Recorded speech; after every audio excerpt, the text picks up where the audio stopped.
27, 28 두 절만 함께 보도록 하겠습니다. 마태복음 15장 27, 28 두 절까지입니다. 같이 봅니다. 시작. 여자가 이르되 주여 올소이다마는 개들도 제 주인의 상에서 떨어지는 부스러기를 먹나이다 하니 이에 예수께서 대답하여 이르시되 여자여 내 믿음이 크도다 내 소원대로 되리라 하시니 그때로부터 그의 딸이 나으니라. 아멘. 네, 오늘은 이 마태복음 15에서 21장까지의 말씀 중에서 이방인 여성의 믿음 또 용서의 교훈이라는 주제로 두 가지 부분만 함께 살펴보고 은혜를 나누도록 하겠습니다. 먼저 함께 봅니다. 시작.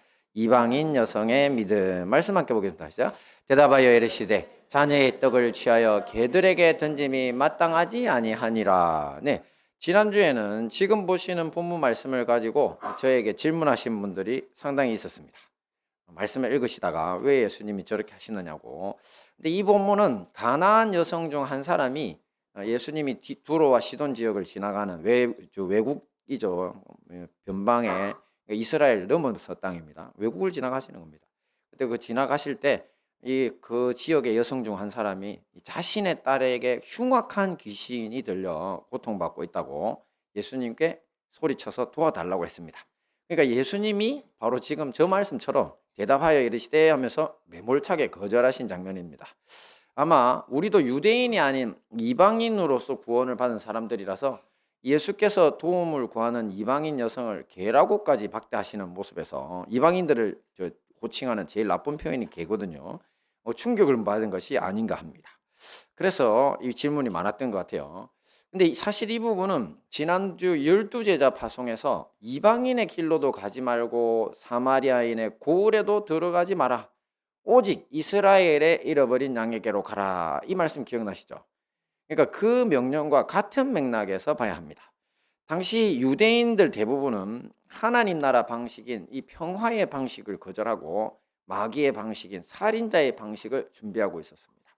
이것으로 이웃인 사마리아 사람들과 또 자신들을 지배하고 있던 로마 제국에 대항하려고 했기 때문에 이제 곧 재앙과 심판의 날이 임박한 상태라서 유대인들에게 평화의 복음을 전하는 것이 더 급한 임무였던 겁니다. 사실 이때 예수님이 하시지 않았다면 사실 이 이후에 이 이스라엘 나라가 이 예수님의 평화의 방식을 듣고도 결국은 거부해서 40년 지난 후에 일이 벌어지지만 사실 그때 예수님 당시만 해도 이것이 아주 급박한 때였더라는 거죠. 그리고 사실 이보다 더 근본적인 이유도 하나 있는데요. 말씀을 함께 봅니다. 시작. 또 내 씨로 말미암아 천하 만민이 복을 얻으리니 이는 내가 나의 말을 준행하였음이라. 어디서 많이 보시는 말씀이죠.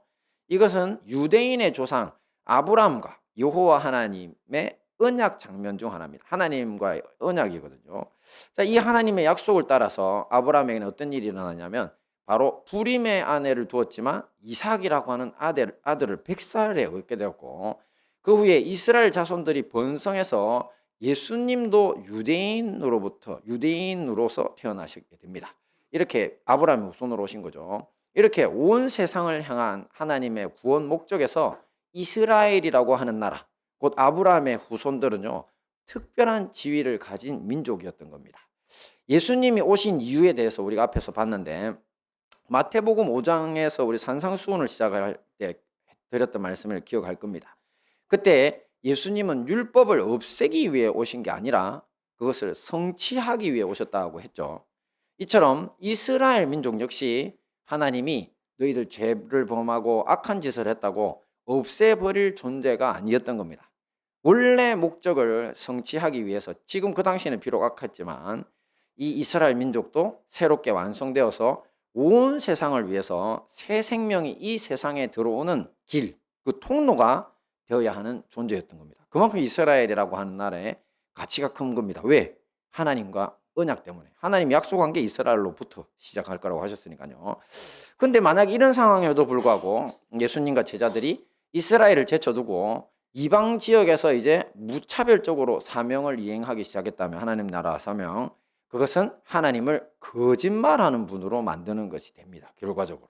그래서 당시 예수님은 제자들에게 유대인에게만 복음을 전해라. 그렇게 사명을 국한시켰던 겁니다. 그 상황 속에서. 하지만 이렇게 유대인에게 복음이 전파된 후에 이 복음은 곧 예수님의 부활 승천과 함께 모든 이방인에게로 확장됩니다. 부활 승천 직후에 주신 이 말씀, 이걸 지상명령이라고 하는데요. 같이 봅니다. 시작. 그러므로 너희는 가서 모든 민족을 제자로 삼아 아버지와 아들과 성령의 이름으로 침례를 베풀고 내가 너희에게 분부한 모든 것을 가르쳐 지키게 하라. 아멘. 그렇습니다.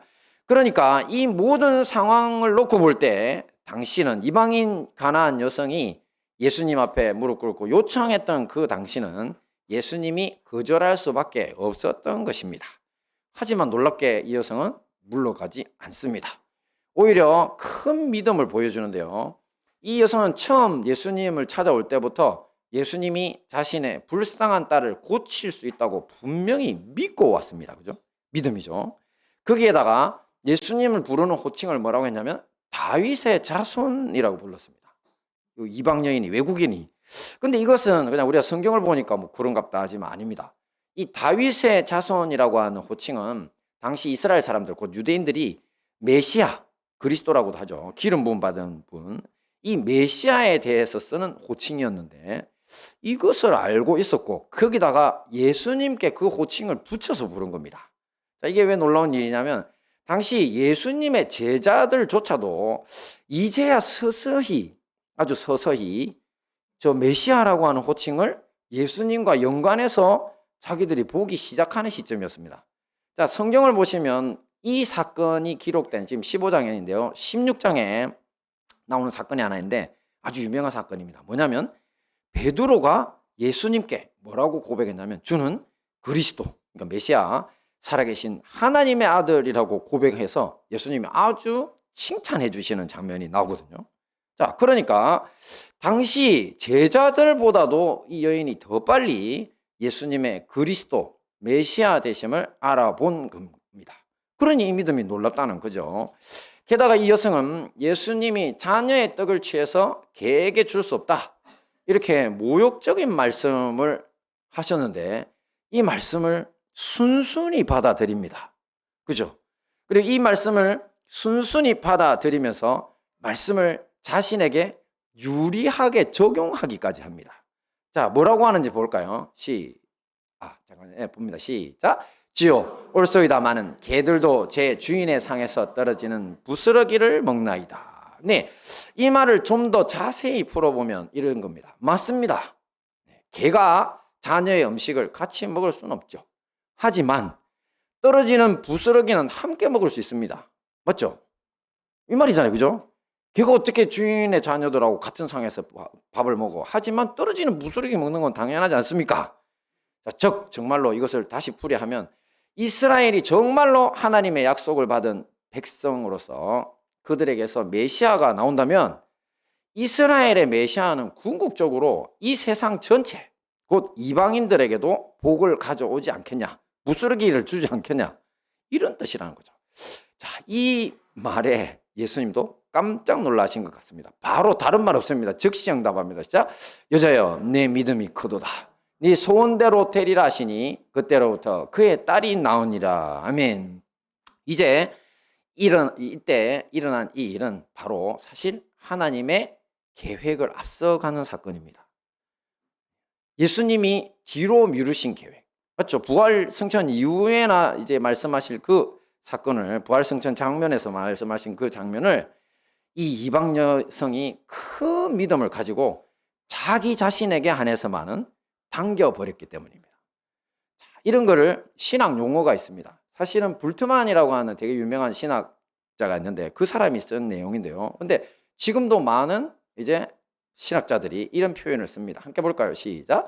미래가 현재로 뚫고 들어왔다. 그렇습니다.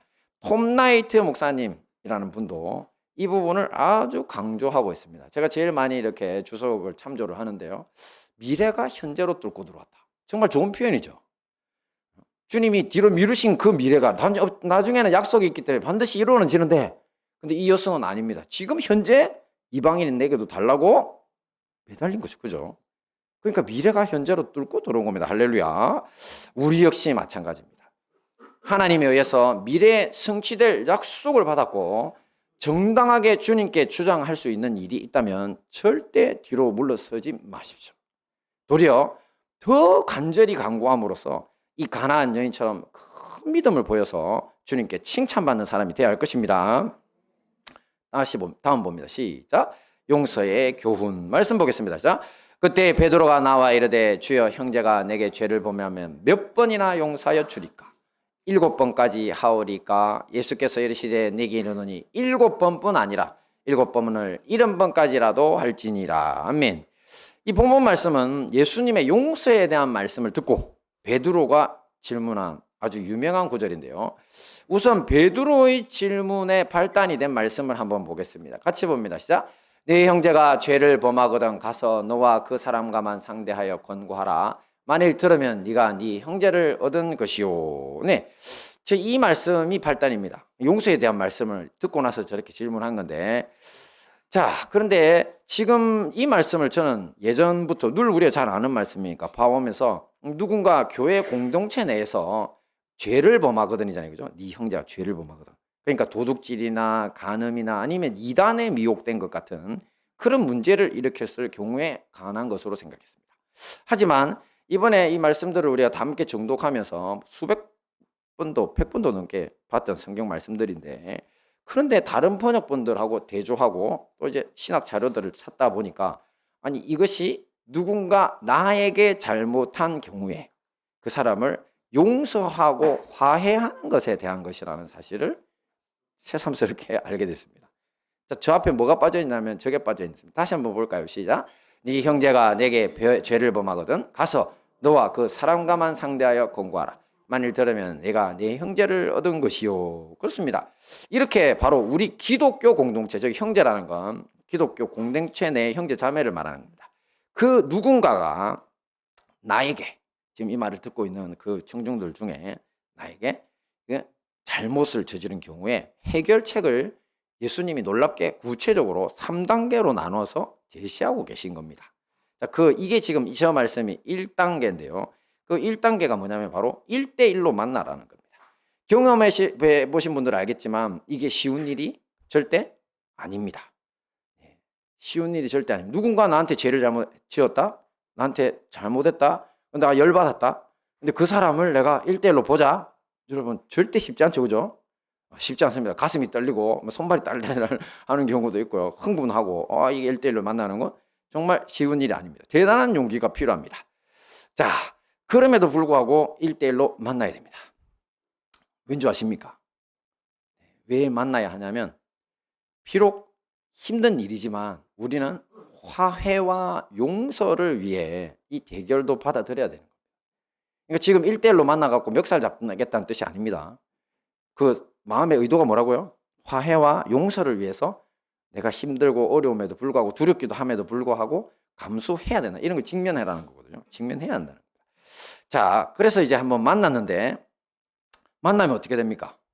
그 사람이 내가 잘못을 이렇게 자기가 나한테 지은 잘못을 이야기할 때 도리어 나를 비난하면서 맞설 수도 있죠. 그죠? 그런 경우가 많죠.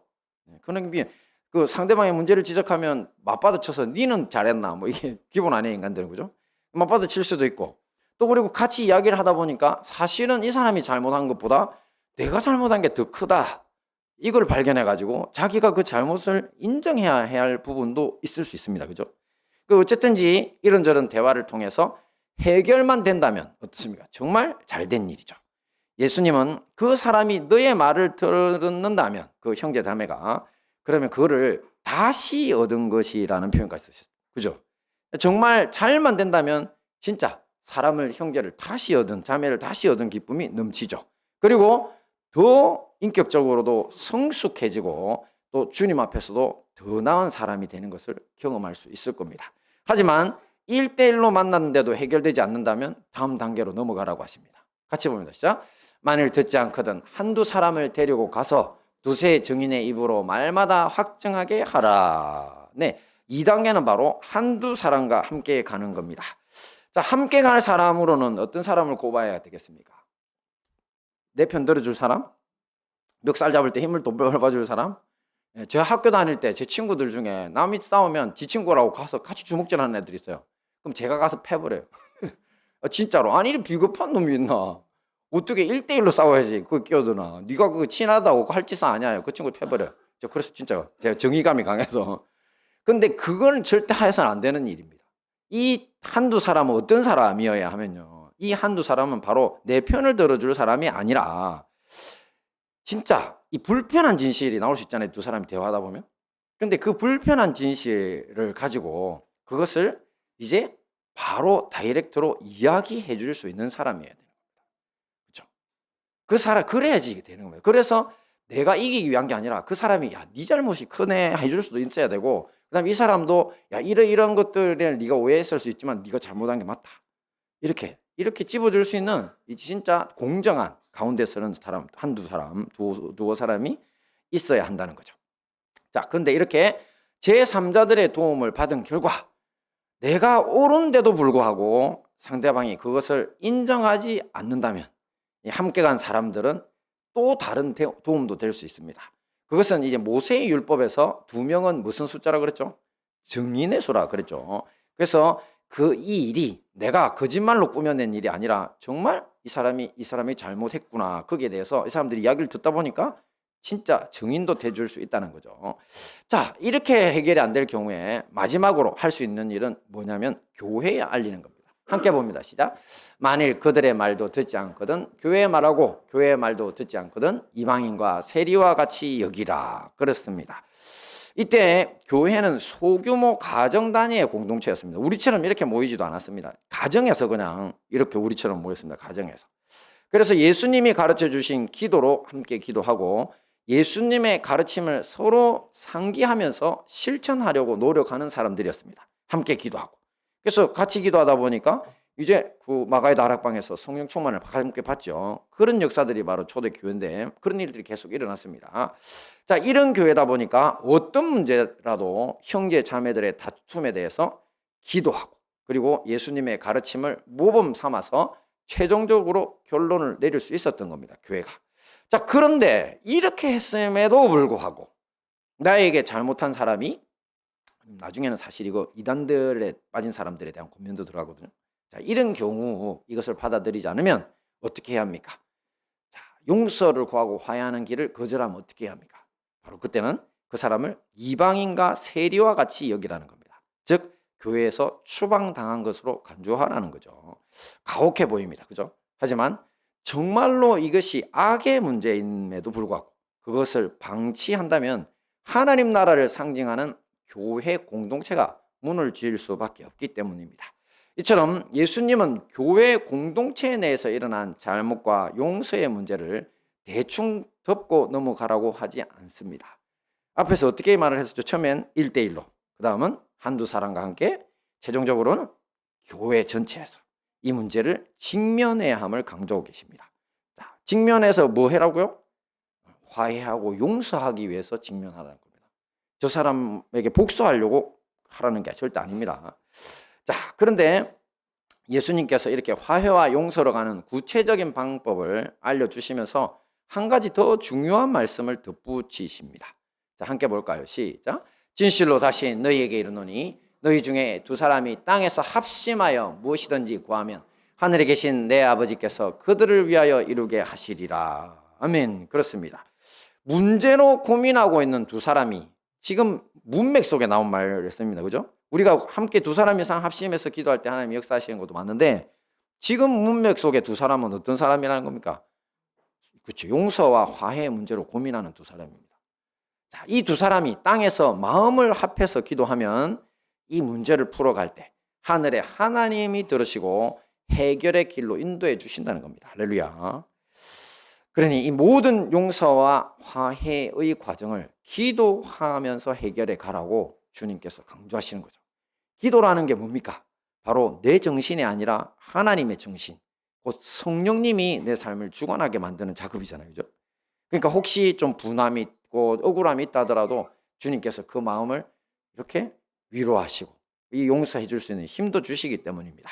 돌이켜보면 예수님은 이미 마태복음 6장에서 주기도문을 가르치시면서 용서에 대한 교훈을 주셨습니다.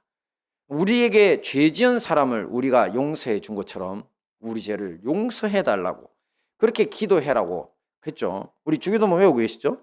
우리가 우리에게 죄 지은 자를 사해 준 것 같이 우리 죄를 사해 주시고 이렇게 외우고 있잖아요. 이 벌써 6장에서 이야기하셨고 산상수훈의 일부죠, 주기도문.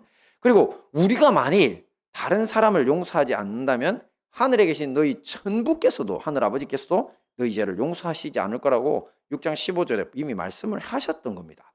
그런데 다시 마태복음 18장에 이르러서 그 용서라는 주제를 예수님이 반복하고 있는 겁니다. 자, 이 정도 되면 눈치를 한번 채야죠. 우리가 학교 공부를 하다 보면 발견하는 사실이 하나 있죠. 뭐냐면 중요한 것은 반복된다. 그죠? 중요한 게 반복됩니다, 여러분.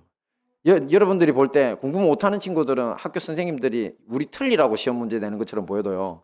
아니요. 선생님은 중요하니까 맞추라고 시험 문제 냅니다. 할렐루야. 네, 그러니까 선생님이 안 낼 것 같은 우리가 모를 것 같은 문제 찾아서 공부하는 어리석음이 있어서는 안 됩니다. 선생님이 강조하신 것만 열심히 하면 됩니다. 그죠? 그러면 공부할 범위가 확 줄어들죠. 중요한 것만 하면 된다는 거죠. 자, 그런데 지금 예수님이 다시 용서에 대한 이야기를 하는 이유가 뭡니까? 그렇죠. 그만큼 용서가 중요하기 때문에 반복하는 겁니다.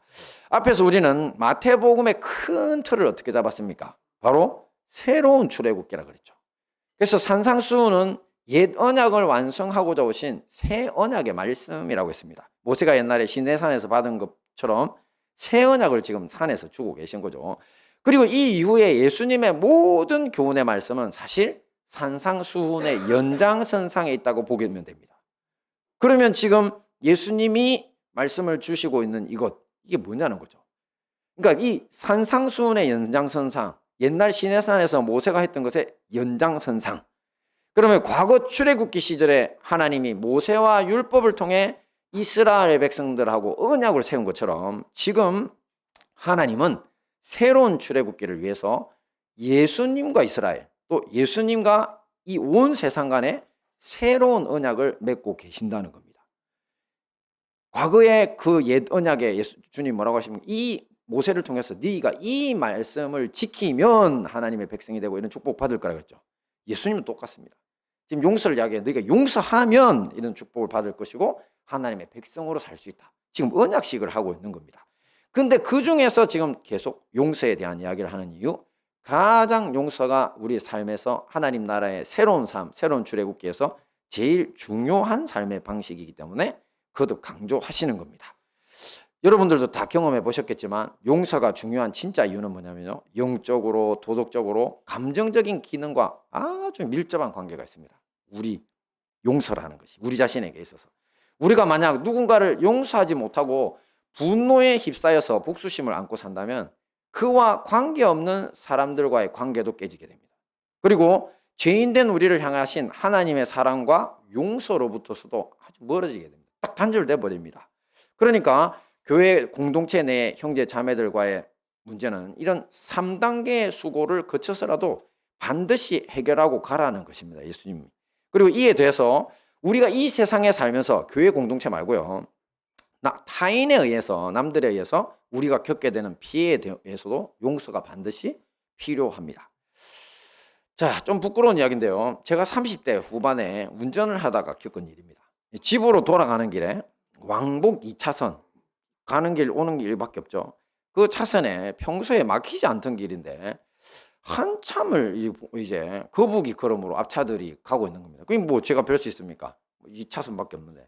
그래서 서행을 하면서 아주 그냥 더운 날씨였던 걸로 기억하는데, 이제 뭐 에어컨도 별로 안 좋아하니까 그냥 문 열고 땀 뻘뻘 흘리면서 가고 있는데, 그런데 이렇게 뚝 봤더니만 앞에 이제 웬 트럭 한 대가 제가 가는 길을 반쯤 막아서고 있었습니다. 우리 차선이 가는 길을. 뭐 고장이 난 건지 뭐 도로에서 누구를 기다리는, 그러니까 뭐 차들이 마음대로 못 빠져나가잖아요. 저쪽 차가 좀 뜸해지면 그때 중앙선 넘어서 이렇게 넘어가는 형태니까. 근데 제가 보니까 고장이 났다면 뭐 뚜껑이라도 열어놓든지 아니면 뒤에 뭐 표시를 세우잖아요. 그런 것도 없고, 이렇게 보니까 운전기사가 창문을 열고 그냥 발을 본네트 위에 올려놓고 담배를 쪽쪽 빨고 있는 겁니다. 그래서 이런 장면 보면 좀 열받죠. 네. 자, 뭐 그래도 어쩌겠습니까? 열이 나도 전 조심스럽게 중앙선을 넘어서 이제 딱 지나가는데, 근데 이 담배 피우고 있던 사람이 갑자기 칵 하면서 가래를 긁더니만 제가 쓱 지나가는 걸 보고 있으면서 퇴 뱉는 겁니다. 이렇게. 제 차에 어떻게 됐을까요? 네, 아슬아슬하게 안 묻었어요. 차가 가고 있었으니까. 근데 제가 부끄러운 일이라 그랬죠. 제가 한성질 하거든요. 바로 급브레이크 밟았어요. 깍 하고 딱 섰어요. 그래가지고 지금 이제 그 상황 어떻습니까? 자, 내려서 저걸 죽여 살려 이렇게. 왜냐면 그때 제가 한창 그냥 혈기도 더 왕성할 때라 뭐 또 운동도 열심히 하고 있었고 또 트렁크에는 그 저녁마다 검도하러 가는데 필요한 죽도도 있고 목금도 있고 그냥 연장들이 다양했거든요. 아니면 뭐 저 정도야 뭐 한 방에 보낼 수도 있지. 그런데 지금 이게 제가 그때 부목사였거든요, 교회. 이게 와, 내릴 수 있는 상황이 아닌 겁니다. 제 마음속에 아무리 생각 이성이 저를 막았죠. 진짜 친구들하고 그런 일이 옛날에 있었으면 바로 그냥 착살을 했을 텐데. 막 너무 열받는 거예요, 분하고. 그런데 뒷차들은 제가 급브레이크 밟았으니까 쫄아가 모르는 거예요, 이게. 자기들도 뒤에서 봤을 거 아니에요. 그래가지고 지금 지가 진짜 칼 들고 부르르 떨고 있네. 네. 이제 살인의 욕망이 확 올라오는 겁니다. 와, 정말.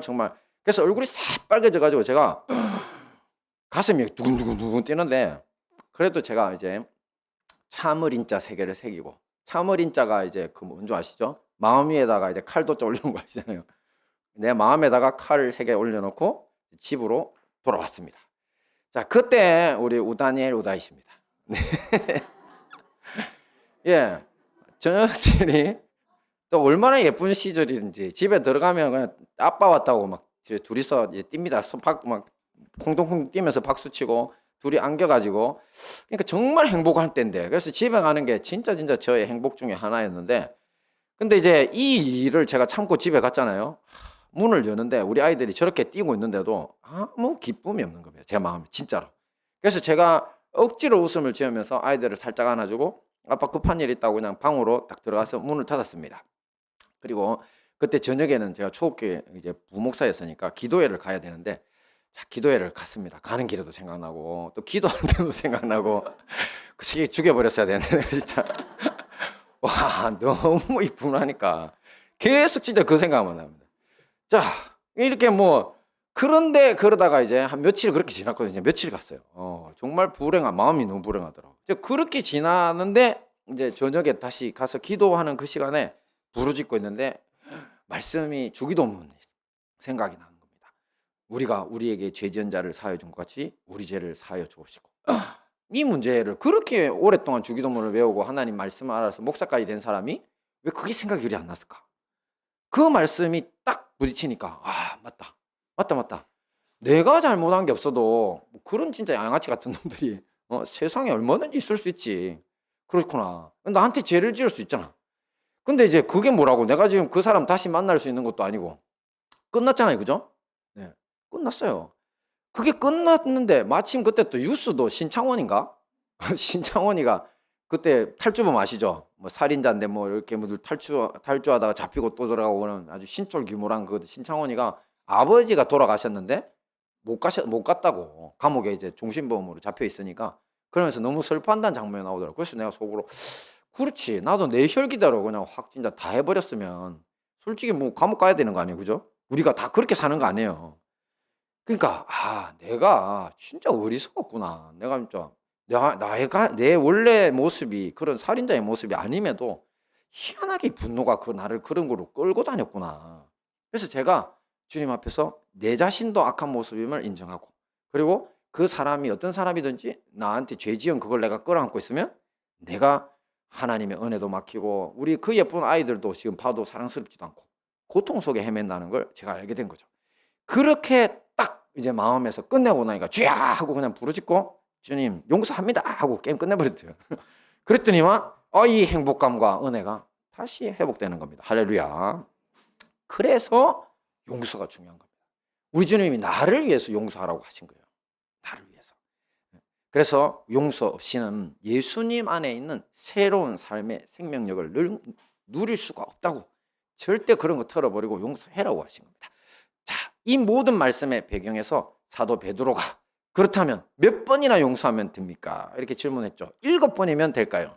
7은 원래 유대인들한테 무슨 수다? 완전수다. 7번이면 완전하지 뭐 이렇게 생각했는데 예수님 뭐라고 대답하셨습니까? 자, 70번씩 7번. 7749 490번을 용서해 주라. 490번 세야 됩니까, 여러분? 여러분, 누구 용서할 때 나 이번만 봐준다 한 번, 너 이번 봐준다 두 번. 이 세는 이유가 뭔지 아십니까? 때리려고. 맞죠? 복수를 더 크게 뒤로 미루는 겁니다. 복수의 정당성을 확보하기 위해서 내가 한 번만 더 그때가 적어두고 있는 겁니다. 제가 전에 보니까 여성들 중에 일기 쓰면서 남편이 자기한테 잘못한 거 적고 있대요. 나중에 늙으면 두고 보자. 그래서 그때 내가 이때 날짜까지 꺼내가지고 확 뒤집어 이렇게 네 힘 없을 때 이렇게 하는 분들이 있더라고요. 진짜 부산에서 그런 분들 봤어요. 그런 이야기 들었어요. 그러니까 내가 지금 숫자를 세고 있는 이유는 용서해주기 위한 용서 그 셈이 아니라 복수를 더 크게 하려고 용서하는 거죠. 그래서 예수님은 뭐라는 소리입니까? 지금 70번씩 7번이라도라는 뜻은요, 바로 세어볼 생각은 아예 하지도 말고 그냥 용서해 주라 인 겁니다. 말씀을 정리하겠습니다. 자, 오늘 이방인 여성의 믿음을 봤을 때 어떤 교훈들이 있었습니까? 바로 하나님은 당시 이스라엘 유대인들에게만 집중하고 이방인들의 구원은 미래로 미루셨음에도 불구하고 이 이방인 여성은 큰 믿음으로 그 계획을 당겨버렸다고 했고요. 우리 역시 미래에 성취될 약속을 받았고 또 정당하게 주님께 주장할 수 있는 일이 있다면 절대 뒤로 물러서지 말고 이 가나안 여인처럼 큰 믿음을 보여서 주님께 칭찬받는 사람이 되자고 했죠. 그리고 마지막으로 용서의 교훈은 예수님은 교회 공동체 내에서 일어난 잘못, 또 용서의 문제를 대충 덮고 넘어가지 말라고 하시며 그 단계를 제시하십니다. 바로 이 문제를 직면하고 해결해야 된다고 하신 거죠. 자, 이렇게 용서가 중요한 이유가 뭐라고 했습니까? 용서 없이는 예수님 안에 있는 새로운 삶의 생명력을 누릴 수 없기 때문이라고 했습니다. 이 모든 말씀으로 큰 믿음의 사람, 용서의 사람 되어 승리하시는 우리 행복한 다니엘 교회와 형제교회 성도님들 되시기를 축원합니다. 다음 기차